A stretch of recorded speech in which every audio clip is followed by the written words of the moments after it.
I stood before my childhood home, my fingers tightening around Noah's hand as the weight of my memories pressed down on me. The house hadn't changed, same neatly trimmed hedges, the same wind chime swaying by the front porch. Yet, standing here now, I felt the same way I always had within these walls, small, insignificant, an afterthought. Noah gave my hand a reassuring squeeze. "You ready?" I nodded, though I wasn't sure if I was lying to myself. I had spent years trying to win my mother's love, chasing after scraps of affection she so freely gave to my older sister, Sophia. And now, after all this time, I had something real to offer her, something she couldn't ignore. Hope fluttered in my chest, fragile yet persistent.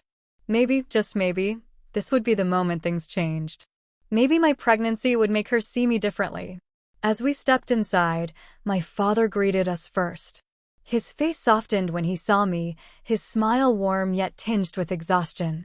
He had always been a quiet man, never cruel, never particularly affectionate.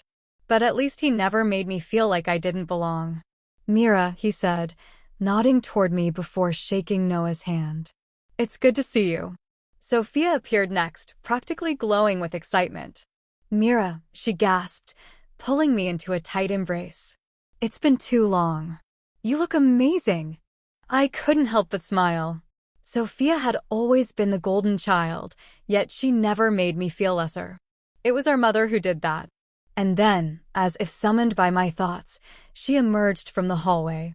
My mother. Her gaze swept over me, lingering briefly before she turned to Noah, her expression cool but polite. "Noah," she greeted. She barely acknowledged me. I swallowed hard. Not now. Not when I had something so important to tell her. I forced myself to smile, my hands nervously pressing against my stomach. "Mom, we have something to share." She arched a brow, saying nothing. I took a deep breath. "I'm pregnant." The words hung in the air, delicate yet monumental. I braced myself, waiting for something, anything. Maybe a flicker of joy, maybe a softening in her eyes. But instead, her expression darkened. And then, she said it. "Why did it have to be you first?" The word struck like a slap. I felt the air leave my lungs, my entire body turning cold as my mind scrambled to process what she had just said. I had always known I was second to Sophia in her eyes. But this was something different. This was cruelty laid bare, stripped of any pretense. Sophia's mouth parted in shock. "Mom, what are you saying?" My father cleared his throat, shifting uncomfortably, as if he wanted to disappear from the conversation altogether. But I couldn't disappear. I was trapped in this moment, frozen in the hurt that clawed its way up my throat. Noah, ever my protector, took a step forward, his voice steady yet firm. "That's not something a mother should say to her daughter." My mother didn't even look at him. Her cold eyes remained locked on me. "You think this changes anything?" she asked. "You think carrying a child makes you special?" "It doesn't." Her words were like daggers, each one embedding itself deeper into my chest. I could feel Noah tense beside me, his anger barely contained. Sophia's voice wavered. "Mom, stop. This is a good thing. Mira is going to be a mother. And she'll fail at it," my mother cut in, her voice sharp. "Just like she's failed at everything else." I couldn't breathe. Noah's grip on my hand tightened. "We should go," he murmured, his voice shaking with restraint. "Now." But I couldn't move. I stood there, my mother's words settling over me like a suffocating weight. For years, I had craved her approval, begged for her love in my own quiet ways. And yet, even now, even in a moment that should have brought us together, she found a way to remind me that I would never be enough for her. I had imagined this moment so many times, her hugging me, her eyes filled with happiness, maybe even a whisper of pride in her voice. I had been a fool. Tears burned in my eyes, but I refused to let them fall. I wouldn't cry in front of her. I wouldn't let her win. Sophia reached for my hand, her grip warm, grounding. "Mira, let's go," she whispered. I nodded, my movements mechanical. Noah guided me toward the door, his hand never leaving mine. As we reached the threshold, I made the mistake of glancing back. My mother stood there, her arms crossed, her expression unreadable. No regret. No softness. Nothing. And that was when I knew. She would never change. No matter how much I wished for it, no matter how much I hoped. I turned away, stepping out into the cool evening air. The door shut behind us with a finality that echoed through my bones. The ride home was silent, save for the hum of the car engine. I stared out the window, watching the city blur past, my mind replaying her words over and over again. Why did it have to be you first? I had spent my whole life waiting for a mother's love. And now, finally, I understood. I would never have it. The tension in my body hadn't eased since we left my parents' house. My mother's words echoed relentlessly in my mind, poisoning every thought, every breath. I sat stiffly in the passenger seat, my hands resting over my stomach, protective, as if I could shield my unborn child from the cruelty I had endured my whole life. Noah glanced at me, his jaw tight. "Are you okay?" His voice was gentle, but the anger simmering beneath it was unmistakable. I nodded, though we both knew it was a lie. When we reached home, I felt exhausted down to my bones. Sophia had called multiple times, leaving messages full of apologies, full of outrage on my behalf. I hadn't answered yet. I didn't know what to say. Noah kissed my forehead before stepping onto the balcony to take a work call. He didn't want to leave me alone, I could tell. But I needed a moment to breathe. And so, when Sophia texted me again, asking if she could stop by, I hesitated only for a second before replying, yes. She arrived minutes later, her expression tight with concern. The moment she stepped inside, she pulled me into a tight hug. "Mira, I'm so sorry," she murmured, voice thick with emotion. "I still can't believe she said that to you." I wanted to scream at her, but I was just so shocked. I let out a shaky breath, burying my face in her shoulder for a moment before pulling away. "It's nothing new," I admitted. "It just hurts more this time." "Of course it does," Sophia said fiercely. "You were sharing something beautiful, and she cut herself off, exhaling sharply." I don't know what's wrong with her. I didn't have an answer for that. Noah re-entered the room, giving Sophia a nod before coming to my side, his arm wrapping securely around my waist. His presence was solid, reassuring. I leaned into it. "Do you want me to talk to her?" Sophia asked. "Not that I think it'll change anything, but..." I shook my head. "There's nothing to say. She doesn't care." Sophia's eyes darkened. "That's not true. She does care. She hesitated, frustration clear on her face. "I don't understand her. But I do know she's wrong. You're going to be an incredible mother, Mira." I have no doubt. The lump in my throat swelled painfully. I wanted to believe her. Noah's phone buzzed again. "I need to take this," he murmured, pressing a quick kiss to my temple before stepping outside once more. Sophia stood, stretching. "I'm going to get some water." She disappeared into the kitchen, leaving me alone in the living room. I exhaled slowly, trying to shake the heaviness in my chest. But just as I was gathering myself, a sharp knock at the door made me flinch. I frowned. Noah was outside. Sophia was in the kitchen. "Who?" A cold chill slid down my spine as I approached the door. And when I opened it, my breath caught. My mother stood there, arms crossed over her chest, her face unreadable. "Mira," she said, her tone clipped. I swallowed hard, my heart hammering. "What are you doing here?" She stepped inside without waiting for an invitation, her gaze sweeping the apartment critically. "You left before we could finish our conversation." My stomach clenched. There was nothing left to say. Her lips curled into something that wasn't quite a smile. "You always were sensitive." My pulse pounded in my ears. "Why are you here?" I repeated. She sighed, as if my existence exhausted her. "I came to talk some sense into you. You have no idea what you're getting into, Mira." Ice ran through my veins. "Excuse me?" She tilted her head. "Do you really think you're ready for this? A baby? You can barely handle yourself." Anger ignited inside me, burning away at the lingering sadness. "I'm more than ready," I said, my voice firm. "And even if I wasn't, I would still be a better mother than you ever were." Her eyes flashed, something ugly twisting in her expression. Careful, Mira. You don't want to start thinking you're better than you are. My hands curled into fists. Get out. She didn't move. Instead, she took a step forward, and before I could react, her hand lashed out, striking me hard across the face. Pain exploded through my cheek as I staggered back, my breath catching in my throat. But before I could process it, before I could react, she did something worse. She kicked me. Hard. In the stomach. A strangled gasp left my lips as agony ripped through me. The force sent me crashing to the floor, my hands instinctively cradling my belly as searing pain spread through my abdomen.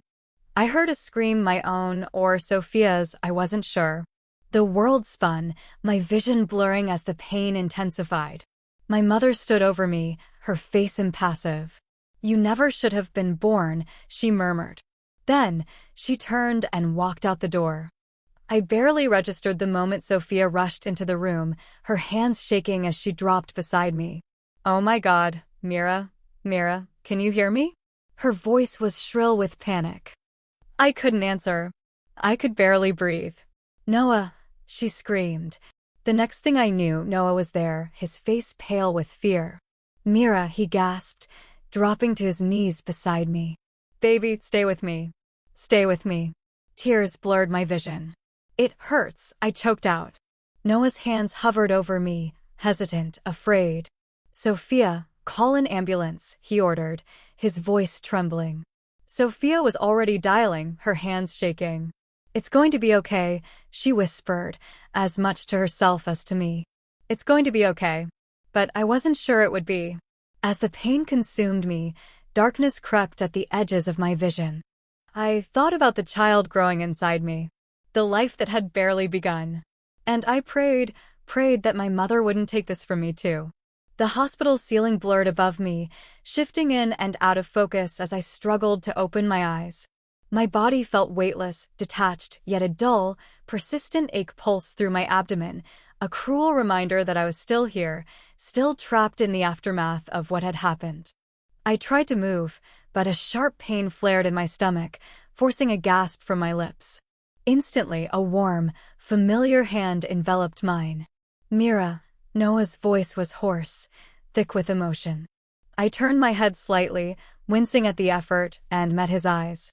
His face was drawn, dark circles shadowing his features, his usual composure fractured.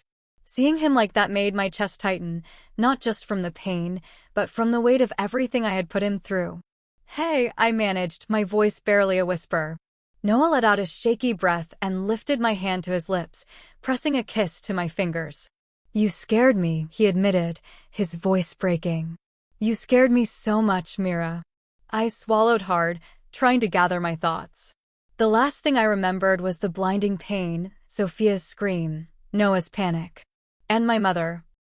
Her cold, empty eyes as she walked away like I was nothing. Like she hadn't just tried to take everything from me. Tears welled in my eyes as I instinctively pressed my free hand against my stomach. The baby, I whispered, my voice cracking. Noah, is the baby? He squeezed my hand tightly. She's okay. The breath I had been holding rushed out of me in a choke sob. Relief crashed over me, so overwhelming that for a moment, all I could do was cry. I gasped through the tears.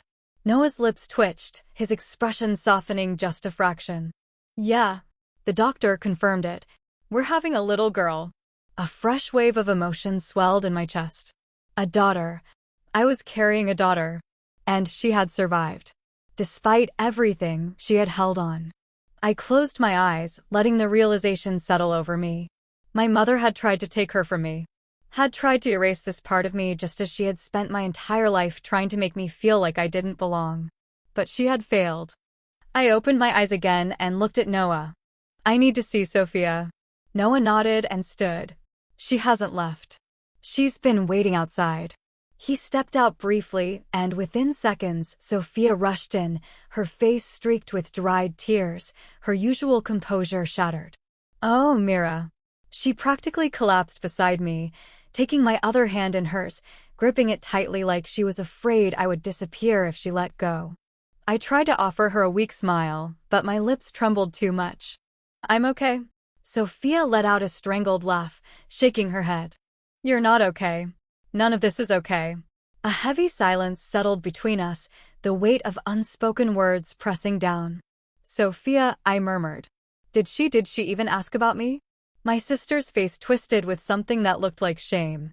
She knew who I was talking about. No, she admitted, voice thick with disgust. She didn't. When Dad confronted her, she acted like it was nothing. Like she exhaled sharply, shaking her head. I don't know how I didn't see it before. How I let myself believe she was different. I didn't say anything. There was nothing to say. Because I had known. I had always known. But knowing didn't make it hurt any less. Sophia's grip on my hand tightened. I told Dad everything. I told him the truth. My breath caught. And? Sophia hesitated, then sighed. He was quiet. Really quiet. But then he just left. He didn't even argue with her. He just packed a bag and left the house. I blinked in surprise. My father had always been a passive observer in our family. Never cruel, never kind. Just there. To hear that he had walked away from my mother, that he had finally seen the truth, was something I never could have predicted.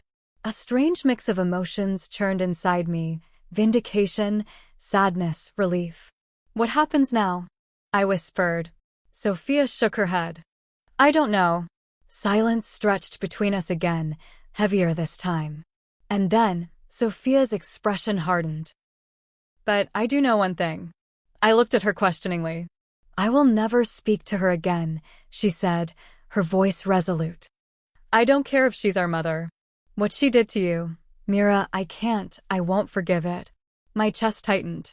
A part of me wanted to tell her not to do that, not to cut ties so definitively. But I couldn't, because I didn't want to forgive her either. Sophia reached out, gently brushing a strand of hair from my face. I'm going to be here for you, Mira. For you and for my niece. Always. Tears burned my eyes again. Thank you, I whispered. She gave me a watery smile. No thanks needed. A knock at the door interrupted the moment.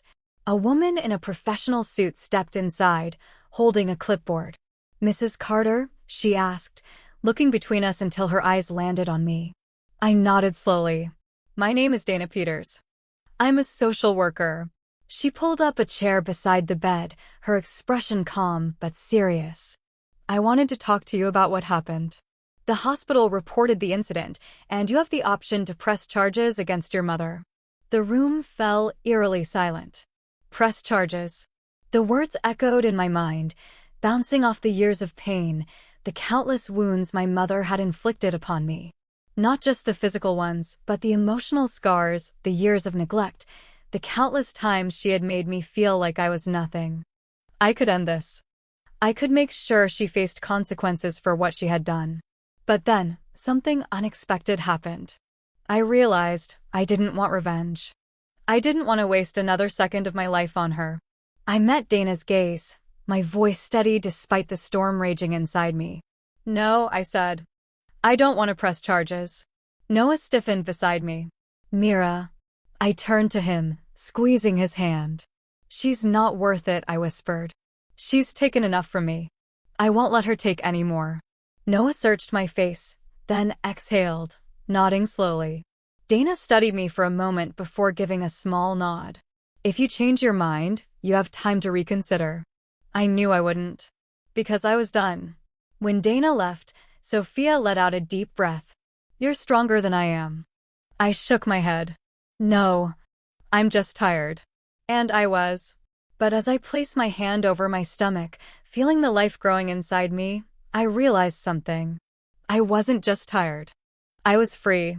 The morning sun filtered through the hospital blinds, casting pale streaks of gold across the sterile white sheets. I stared at the ceiling, feeling a weightless sort of exhaustion settle deep in my bones. The previous night had been restless, filled with a flurry of nurses checking my vitals, Noah hovering over me like a guardian, and Sophia dozing in the chair beside my bed, unwilling to leave my side. I turned my head slightly to see Noah, his face buried in his hands, elbows propped up on his knees. His dark hair was disheveled, and the crease between his brows had deepened from hours of stress and lack of sleep. "Noah," I whispered. His head snapped up instantly, his hazel eyes locking onto mine. Relief flooded his expression, and in an instant, he was at my side, his warm hand sliding over mine. "Mira," he breathed. "How do you feel?" I swallowed, testing the stiffness in my body. The pain in my abdomen was still there, a dull ache beneath layers of gauze and bandages. But I was here. And so was our daughter. That was all that mattered. "I'm okay," I murmured, even though we both knew I wasn't. Noah sighed and pressed a kiss to my knuckles. "I was so scared," he admitted, his voice hoarse. I thought I was going to lose you." I closed my eyes for a moment, letting the weight of his words sink in. I had been close, too close, to losing everything. And all because of her. My mother. The thought of her made my stomach twist. The last time I saw her, she had walked away without a trace of remorse, leaving me crumpled on the floor in agony. And I had let her go. "Where's Sophia?" I asked, changing the subject before my thoughts swallowed me whole. Noah exhaled softly, his fingers still wrapped around mine. "She stepped out to get some coffee. She didn't want to be gone for long." I nodded slowly, grateful for my sister in a way I had never been before. She had always been the perfect one, the one who received all of my mother's love and affection. And yet, she had chosen me. She had stood by me, when no one else in our family had. A gentle knock at the door broke the silence, and a familiar voice called softly, "Mira." "Sophia." She entered the room cautiously, holding 2 cups of coffee. The moment her eyes landed on me, her shoulders sagged with relief. "You're awake," she said, rushing to my bedside. I gave her a small smile. "Still here." She sat down, offering one of the cups to Noah, who accepted it with a grateful nod. For a moment, the 3 of us sat in silence, the weight of everything that had happened hanging thick in the air. Then, Sophia spoke. "Dad called me this morning." I stiffened. "And?" She hesitated. He left her, Mira. For real this time." I blinked, processing her words. "He told me he couldn't believe what she did to you," Sophia continued, her voice thick with emotion. "He packed his things and went to stay in a hotel last night. He doesn't want anything to do with her anymore." A lump formed in my throat. My father, who had always been passive, always turned a blind eye, had finally taken a stand. "What about her?" I asked quietly. Sophia's lips pressed into a thin line. She didn't even try to stop him. She just let him go. I wasn't surprised. My mother had never fought for anything that wasn't Sophia. And now, she had lost everything. A strange sense of finality settled over me. This was it. The end of that chapter of my life. I looked down at my hands, tracing small circles over my stomach. My child would never know the pain I had known. She would never have to beg for love. Noah seemed to sense my thoughts, because he leaned in, his voice gentle. "We're going to give her the life you never had, Mira." Tears burned in my eyes, but I refused to let them fall. I nodded, gripping his hand tightly. "I know." Sophia exhaled slowly, shifting uncomfortably. "There's something else." I frowned, glancing at her. "What?" She hesitated, her gaze flickering between Noah and me. "Mom called me." A cold chill slid down my spine. Noah immediately stiffened. What did she want? Sophia chewed on her lower lip, looking torn. "She didn't apologize. She didn't even ask about you." She let out a hollow laugh. "She just asked if I was still coming over for Sunday dinner." I sucked in a sharp breath. "She acted like nothing happened," Sophia murmured, shaking her head in disbelief. Like she didn't just, she trailed off, her throat working as she tried to hold back her anger. I hung up on her. A heavy silence followed. I swallowed hard. "She'll never change," I whispered. Sophia's eyes met mine, pained but resolute. "No, she won't." And that was the bitter truth. My mother would never change. She would never feel remorse, never acknowledge the pain she had caused me. She had lost her husband, and now she was losing Sophia, too. But for the first time in my life, I realized I didn't care. She had no power over me anymore. I had Noah. I had Sophia. I had a father who had finally opened his eyes. And most importantly, I had my daughter. I placed a hand protectively over my belly, feeling the steady rhythm of my heartbeat beneath my palm. This was my family now, and I would never let my mother's cruelty touch them. Noah leaned in, brushing his lips gently against my forehead. "We should go home soon," he murmured. "Someplace safe." Safe, a word I had never associated with home before. But now it was all I wanted. I nodded. "Yes," I whispered. Home. Because for the first time in my life, I finally understood where home truly was. And it wasn't with her. The hospital room was too bright, too sterile, too filled with the beeping of machines and the scent of antiseptic. I wanted to leave. I wanted to be anywhere but here. But before I could go home, before I could finally rest in my own bed, there was one last thing to face. Noah sat beside me, his hand wrapped tightly around mine. His presence had been my anchor through everything: the pain, the fear, the unbearable weight of my mother's rejection. He hadn't left my side, hadn't let go of me, even when I tried to pretend I was fine. Sophia was pacing near the window, her arms crossed, her expression tense. "She's here," she muttered, glancing at her phone. "With Dad." A strange mix of emotions surged inside me. My father had finally left my mother, had finally seen the truth, but what did that change? Did it undo years of silence? Of passive indifference while my mother's favoritism crushed me piece by piece? No, but he had chosen to see now. That had to mean something. A soft knock at the door made my breath hitch. "Come in," Noah called, his voice steady. The door opened slowly, and my father stepped inside, looking more tired than I had ever seen him. His usually well-groomed hair was slightly disheveled, and the shadows under his eyes made him look older. He hesitated for a moment before stepping fully into the room. "Mira." His voice was hoarse, uncertain. I swallowed hard. "Dad." For a moment, he just looked at me. And for the first time in my life, I saw something raw in his expression, something that almost looked like regret. Then, he sighed heavily and ran a hand down his face. "I don't know how to begin," he admitted. I didn't respond. He took a slow step forward. "I should have stopped it," he said, his voice thick with emotion. "A long time ago. I should have seen what she was doing to you. I should have spoken up." A bitter part of me wanted to ask, "Then why didn't you?" But I stayed silent. "I let it happen," he continued, shaking his head. "Because it was easier to pretend it wasn't that bad. Because I convinced myself that she loved you in her own way. But I was wrong."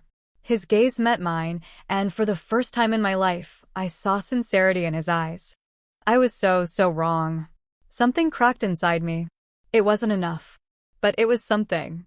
I exhaled slowly, my fingers curling over the hospital blanket. "You saw it, didn't you?" I whispered. "You saw the way she treated me." His face twisted in pain. "Yes." "Then why did you stay?" The question came out sharper than I intended, but I didn't regret asking it. My father let out a heavy sigh. "Because I was a coward." His voice was barely above a whisper. "Because I thought keeping the peace was better than causing a war. But I see now that it wasn't peace at all. It was just silence. And that silence hurt you more than I ever realized." I felt my throat tighten, emotions warring inside me. I had spent my entire life waiting for my father to see me, to acknowledge me. And now, here he was, finally speaking the words I had needed to hear. "But was it too late?" "I left her," he said after a long pause. "I packed my bags and left. I'm filing for divorce." I blinked, caught off guard by the finality in his tone. Sophia stilled from where she had been pacing, her expression unreadable. "You're really leaving her?" I asked, my voice barely above a whisper. "Yes," he said firmly.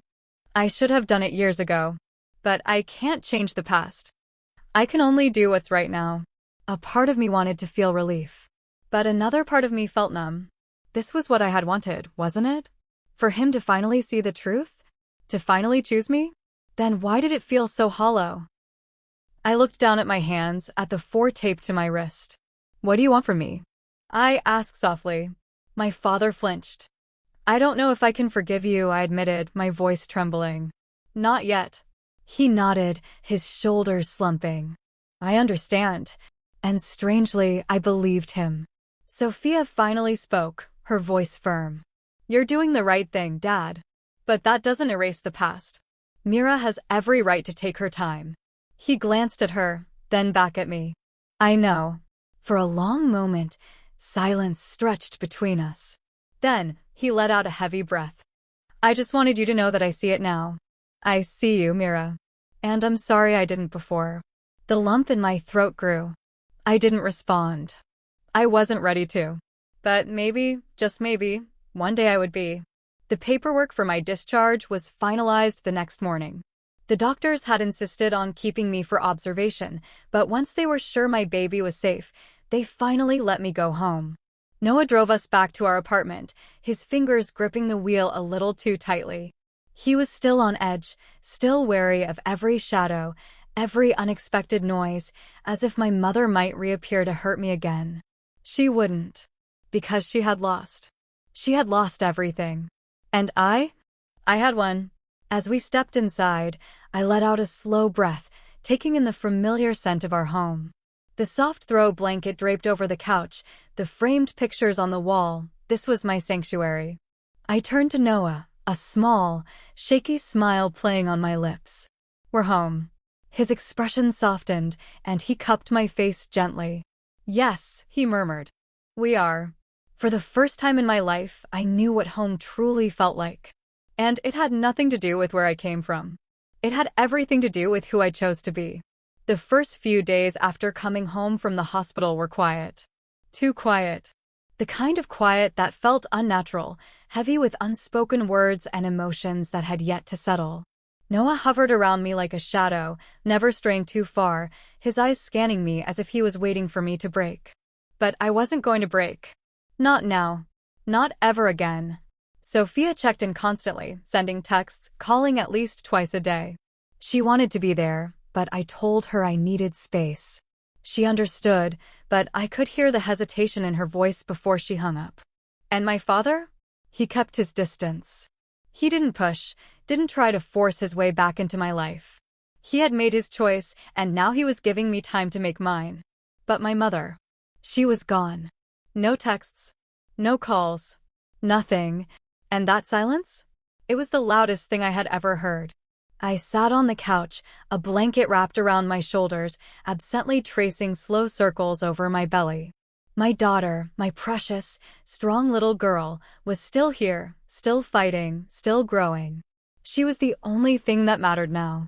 Noah sat beside me, his fingers brushing lightly against my arm. You're thinking about her. I didn't answer right away. I didn't have to.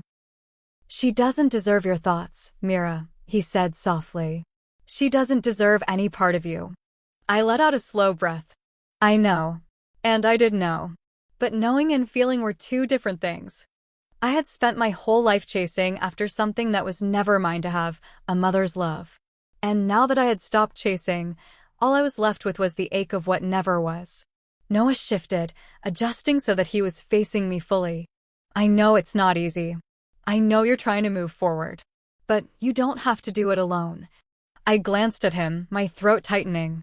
I don't know how to move forward. He took my hand in his touch warm and grounding. Then let's figure it out together. I swallowed hard, nodding. And in that moment, I decided. I was done grieving a woman who had never grieved me. The next morning, I woke up to a gentle knock at the door. Noah had already left for work, but he had been reluctant about it, only agreeing to go after I promised I would text him every hour. I hesitated before getting up, wrapping my robe around my shoulders before making my way to the door. When I opened it, my breath caught. It was my father. He stood there, looking hesitant, as if he wasn't sure if I would slam the door in his face. And for a moment, I considered it. But then I stepped aside, wordlessly letting him in. He exhaled in relief, nodding his thanks before stepping inside. His eyes scanned the apartment, lingering on the framed wedding photo on the mantel, the soft blankets draped over the couch. You have a beautiful home, he said. I folded my arms. Why are you here, Dad? He turned to me, his expression unreadable. Because I need to say something. and I need you to hear it." I waited, my heart pounding. He ran a hand down his face, sighing. "Your mother." He paused, shaking his head. "No, I won't make this about her. This is about you." That caught me off guard. He met my gaze, his eyes filled with something I had never seen before: remorse. "I failed you, Mira. Not just that night. Not just in the hospital. But your whole life." I stiffened, my chest tightening. "I let her treat you like you didn't matter," he continued, his voice thick. I stood by and watched. I made excuses. And I told myself that as long as I wasn't the one hurting you, I wasn't to blame. He swallowed hard. But I was just as guilty as she was. The lump in my throat grew. "Why are you telling me this now?" "Because I don't want to lose you," he admitted. "And because you deserve to hear the truth." I stared at him, searching for any trace of dishonesty. But there was none. He meant it. And for the first time in my life, I believed him. But belief didn't erase the past.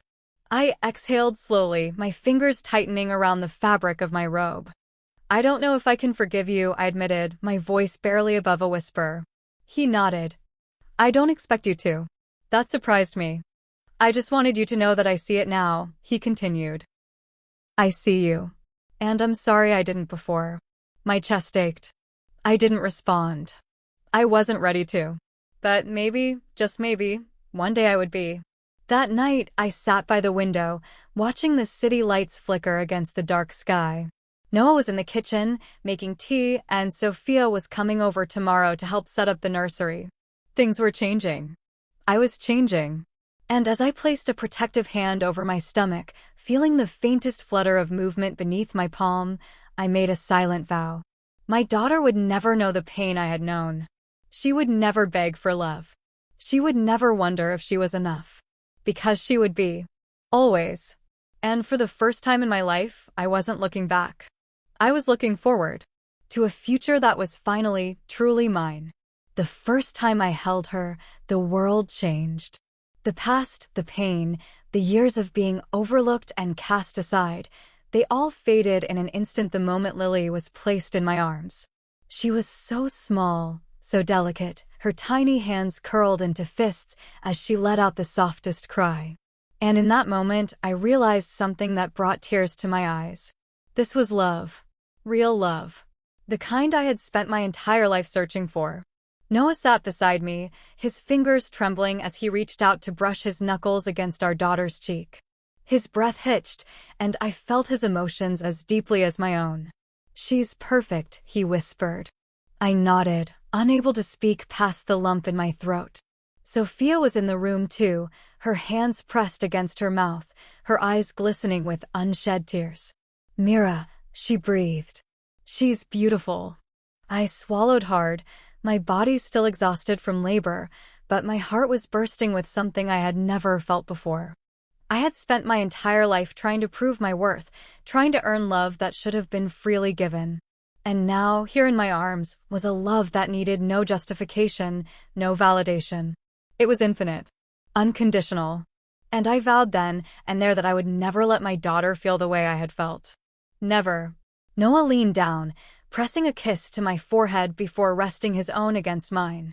"You did it," he murmured, his voice thick with emotion. "You brought her into this world." I exhaled shakily, pressing my lips to Lily's soft, downy hair. "We did." Sophia stepped closer, hesitantly reaching out. "Can I?" I smiled, gently shifting Lily so my sister could take her into her arms. Sophia held her as if she were made of glass, her expression transforming into something I had never seen before: pure, overwhelming love.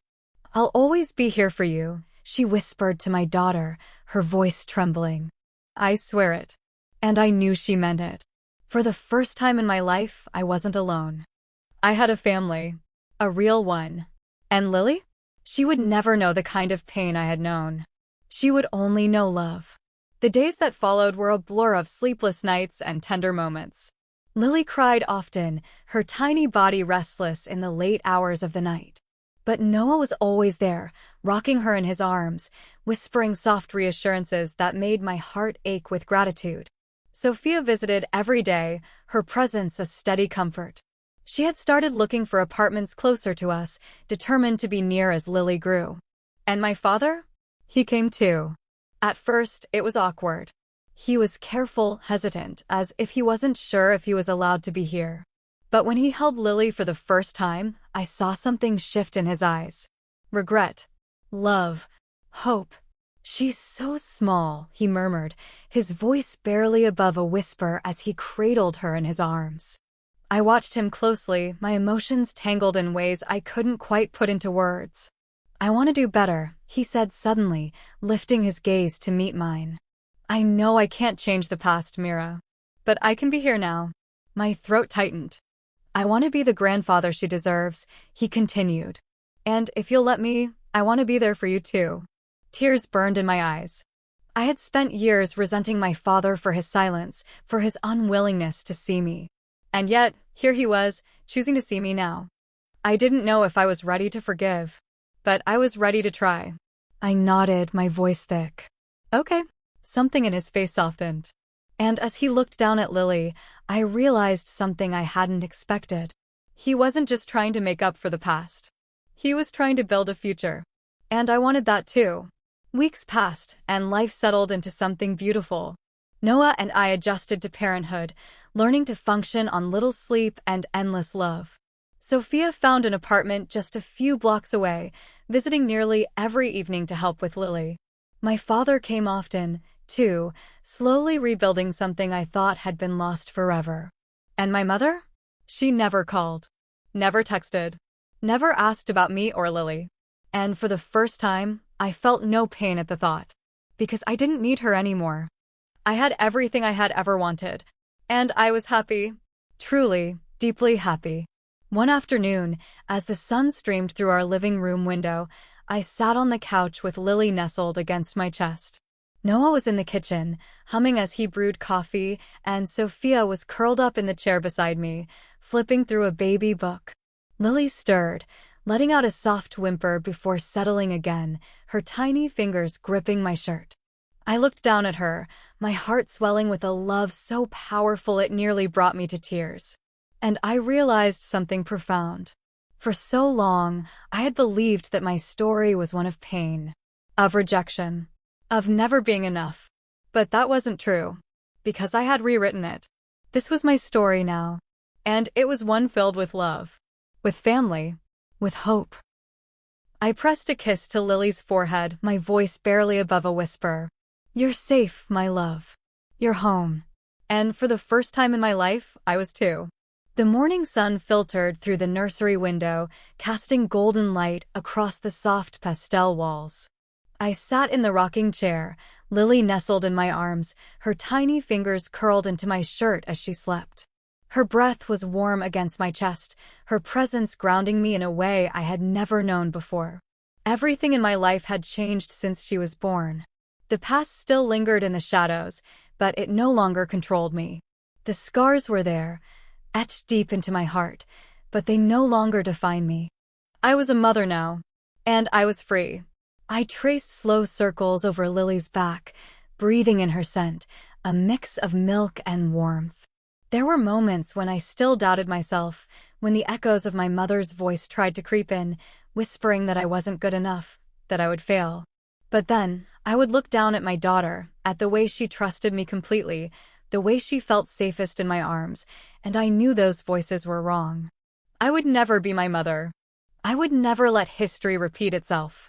A soft knock at the door pulled me from my thoughts. "Come in," I called quietly. The door creaked open, and Noah stepped inside, his hair slightly tousled, his eyes warm as he took in the sight of me holding Lily. He smiled. "You're amazing, you know that?" I let out a soft laugh. "I'm just holding her." He shook his head, walking over and crouching beside me. "You're more than that, Mira. You're everything to her. To me." His words settled deep in my chest, filling spaces that had once been hollow. I reached out, running my fingers through his hair. "I love you." His smile softened, his hand covering mine. "I love you too." For a moment, we just sat there, the three of us, wrapped in a peace I had never thought possible. This was my life now, not the cold, empty home I had grown up in. Not the desperate chase for love that would never be given. This. Noah. Lily. The quiet moments of warmth and safety. I had built something new. Something real. And nothing could take that away from me. Later that afternoon, Sophia came over with groceries, letting herself in with the spare key we had given her. "I bring food," she announced, setting the bags on the kitchen counter. "And coffee, because I know you two haven't been sleeping." I laughed, shifting Lily in my arms as I walked into the kitchen. "You're a lifesaver." Sophia turned, her eyes softening as she took in the sight of Lily curled against my chest. "She's getting so big already." I nodded, pressing a kiss to Lily's forehead. I feel like I blinked and she changed overnight. Sophia smiled, but there was something else in her expression, something thoughtful.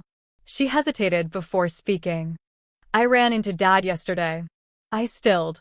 "Oh!" She nodded, leaning against the counter. "He asked about you. About Lily. He wants to come see her again." A part of me had expected this, but hearing it still made my heart clench. My father had been really trying. And yet, there was still a part of me that hesitated, that held back. Sophia must have seen the conflict on my face because she sighed. "You don't have to say yes. But I think he just wants to be in her life. And yours, if you'll let him." I exhaled slowly, adjusting my grip on Lily. "I don't know if I'm ready." "That's okay," Sophia said gently. "You take your time. You don't owe him anything." I nodded, appreciating her words more than I could express. But later that night, as I sat by Lily's crib, watching her tiny chest rise and fall in sleep, I found myself thinking about my father. He had failed me in so many ways. But he was trying now. And I knew, deep down, that I didn't want Lily to grow up without knowing him. I didn't want the past to take that from her. So the next morning, I made a decision. I picked up my phone, my fingers trembling slightly as I typed out a message. "You can come see her. Just you." Seconds later, my phone buzzed with a reply. "Thank you, Mira. I'll be there soon." I let out a shaky breath, glancing down at Lily. This wasn't about forgiveness. It was about choosing love over the past. And for the first time, I felt like I was truly moving forward. My father arrived that afternoon, looking uncertain as he stepped into our home. He hesitated in the doorway, his hands fidgeting at his sides, his eyes scanning the space as if trying to memorize it. I took a slow breath. "She's sleeping, but you can see her." His shoulders relaxed slightly, and he nodded. I led him to the nursery where Lily lay peacefully in her crib, her tiny hands curled into fists. My father's breath hitched as he took her in. "She's beautiful," he whispered. I watched him closely, searching for any sign of hesitation, but all I saw was pure, unfiltered emotion. For the first time, he wasn't just seeing Lily. He was seeing me too. And maybe, just maybe, that was enough. I didn't know what the future held. But I knew one thing for sure. I was no longer the girl who begged for love. I was a mother, a wife, a woman who had built a life filled with the love she had always deserved. And as I stood in that nursery, watching my father gaze at his granddaughter with tears in his eyes, I realized something. This was the beginning. Not of a new chapter, but of a whole new story. A story where I was finally, truly happy.